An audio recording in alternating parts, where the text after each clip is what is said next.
जाते हैं तो वहां पर ये होता है कि इनको देंगे, मोदी को नहीं देंगे, मोदी देंगे, मोदी को नहीं देंगे। तो एक राजनीति का एक ये दौर है जिसमें मतलब राज्य सरकार के कामों की कम चर्चा होती है, मोदी जी के ज्यादा होती है। अब कारण क्या है कि जो लॉकडाउन में जो कुछ हुआ है वो उसका भी क्रेडिट एक गोज असर टू मोदी रहता है, जी। उसका भी काफी असर रहता है जी। और वो असर जब हम गांव में जाते नहीं, हैं, ठीक कह रहे हैं, जैसे डॉक्टर बस्तियों में मनोज जाते मिश्रा हैं, जी ने भी तब मुझे पूरी लगता है व्याख्यान कि अपना साहब मोदी जी पे ही इसका दिया। जी, बीरेन जी भी आ गए हैं डिबेट में। भाई बीरेन जी, बहुत स्वागत है आपका। मैं आपसे जानना चाहता हूं कि उत्तर प्रदेश का राजनीतिक परिदृश्य में क्या कुछ चल रहा है। सब लोग आपकी काफी देर से प्रतीक्षा कर रहे थे।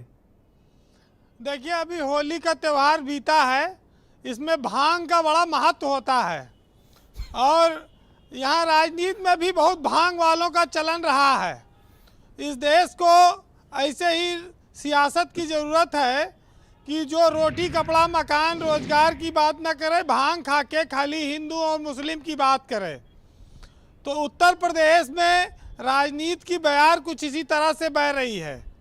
ये बात आप आज माने चाहे कल, लेकिन ये बात लोगों को माननी पड़ेगी कि बचपन में जब हम लोग छोटे थे तो कहानियाँ सुनते थे पंचतंत्र की और तमाम, जिसमें बकरी के 7-8 बच्चे हुआ करते थे, लेकिन वो मिमियाने के अलावा कुछ नहीं कर पाते थे। और जंगल में शेर का एक बच्चा होता था जो पूरे जंगल पर राज करता था। तो सियासत में बहुत सारे दल उभरे हैं, बहुत सारे दल चुनाव प्रचार में आते हैं चुनाव के वक्त, लेकिन वो वोट कटवा की हैसियत में रहेंगे। और जो लड़ेगा वो आज बीजेपी से लड़ेगा, वो अखिलेश यादव लड़ेंगे या कांग्रेस लड़ेगी या मायावती लड़ेंगी। यही 4 दल, बड़े 5 दल हैं। अब मायावती का अगर कांग्रेस के साथ गठबंधन हो जाता तो शायद एक ये बड़ा गठबंधन बनता और बीजेपी को इससे ज़्यादा समस्या होती चुनाव में। लेकिन अभी जो स्थितियां हैं उसमें अखिलेश यादव का गठबंधन और उनकी पार्टी वो सबसे आगे दिखती है। उनके साथ राष्ट्रीय लोकदल है और महान दल भी है, और वो कई छोटे दलों के साथ गठबंधन भी करने वाले हैं। बीजेपी अभी देखिए केरल, तमिलनाडु और बंगाल में बिजी है और यहाँ उसने मौका दिया है कि भाई आसिम बकार की पार्टी मुसलमानों को लेके थोड़ा बहुत अपना काम शुरू करे। तो उसमें हमारे ओवैसी साहब बिहार में तेजस्वी यादव और महागठबंधन को चुनाव हरवा चुके हैं। अब वो कहते हैं साहब कि हमारा भी कुछ है, हमको भी साथ ले लो। अब ये अखिलेश यादव को तय करना है कि वो गठबंधन एमआईएम के साथ करते हैं या नहीं, क्योंकि अभी कुछ दिनों पहले एमआईएम के नेता आए थे, उनकी सभा में काफ़ी भीड़ जुटी थी। और इस देश के मुसलमान और इस प्रदेश का मुसलमान हमेशा अलग अलग दलों को वोट करता रहा है, वो एकजुट होकर कभी वोट नहीं करता है। तो इस बात का फ़ायदा आसिम बकार साहब की पार्टी को मिलेगा। लेकिन बिहार के बाद अगर बंगाल का जो रिजल्ट होगा वो उत्तर प्रदेश के मुसलमानों के लिए बड़ा महत्वपूर्ण होने जा रहा है, जिसकी वोट की खातिर आज ये लड़ाई चल रही है। वहाँ का जो रिजल्ट तय करेगा उसी पर निर्भर करेगा कि आगे राजनीति किधर जाएगी। वैसे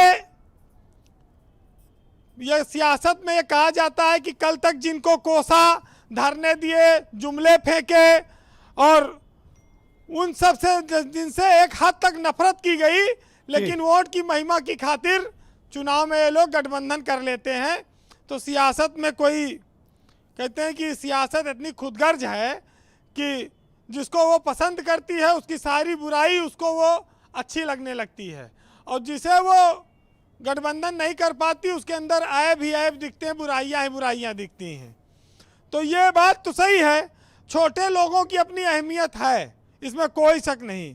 लेकिन बीजेपी के पास उत्तर प्रदेश में हिंदू मुस्लिम के अलावा और कोई बड़ी उपलब्धि नहीं है।